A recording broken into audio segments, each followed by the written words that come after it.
Good morning, boys and girls. For 9.6 today, you're sort of doing the same thing as yesterday. You're looking for a pattern to complete the table. Okay, usually the rule is to multiply something to find your answer. So if I'm looking at number 1, it says max build rail fences for one style of fence. Each section uses 3 vertical fence posts and 6 horizontal rails. Okay, so this is one section right here. Vertical is going up and down. We see the 3. And we see the 6 horizontal rails. 1, 2, 3, 4, 5, 6. It wants to know how many rails does he need for a fence that has 33 posts. Complete the rules and use the rules to complete the table. So the first one's filled out for us. We know from our first fence, I had 3 posts and I have 6 rails. What is that doing? 3 to 6. I know that's doubling. What's it multiplying by? From 3 to 6, I know we multiply by 2. If I'm going from 6 posts to 12 rails, same thing. I'm multiplying by 2. 6 times 2 is 12. From 9 to 18, I'm also multiplying by 2. So what am I going to do in my last section here for 11 sections? Of course, I have to multiply it by 2 again. 33 times 2, that brings me to 66. I'm going to complete the rule. The rule for posts is to multiply the number of sections by. Now look at what I'm doing here. Don't get confused. Here's my posts. What was I doing in each one here? From 1 to 3, from 2 to 6, from 3 to 9, from 11 to 3. For each section, to get to the number of posts, I multiplied by 3. 1 times 3 is 3. 2 times 3 is 6. 3 times 3 is 9. And 11 times 3 is 33. So for my first one, the posts, I'm multiplying by 3. Now you look at the rails. That's the second number that we've been doing all along.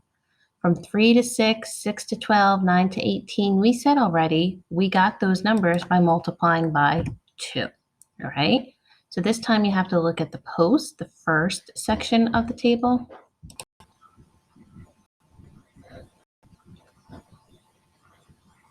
Oopsie. Okay, so it's multiplying by 3 for the post, multiplying by 2 for the rails. All right.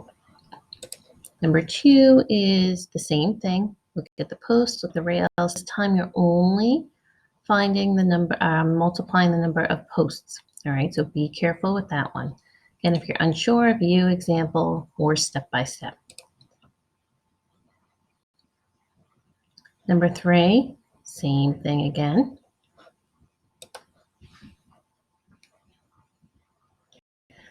Number 4, again. This time it offers math on the spot. So if you're still unsure about this one, click that button. Number 5 is the only one that's a little bit different. It's still not hard, but there's just an extra step to it. So let's hit it. Janelle is making snacks for her classmates. There are 3 cups of raisins in one batch. For every 3 cups of raisins, Janelle adds 12 cups of oats. How many cups of oats will she need if she has 15 cups of raisins? Complete the rule and the table. So let's look at this information here. It's saying for every 3 cups of raisins, 3 cups of raisins, she's adding 12 cups of oats. So I have to put my 12 here, okay? So I have to put that information in first. Now let's check it out. To get to 3 to 12, what did I do to get from 3 to 12? 3 times what brings me to 12? I know 3 times 4 brings me to 12. So I know that every other raisins, I have to multiply it by 4. So 6 times 4, 2 batches, I'm going to use 24 cups of oats. 9 times 4, I'm going to use 36 cups of oats for 3 batches of snacks. For 4 batches of snacks, 12 times 4, that brings me to 48. And last one, if she has 15 cups of raisins, 15 times 4, she's going to have 60 cups of oats. The rule is to multiply the number of cups of raisins, cups of raisins, by what to find the number of oats? We multiplied that by 4 for the number of oats. And the last one's going to bring you to a little video, so watch the video, and you'll have to use your drop-down menu to figure out what the rule would be.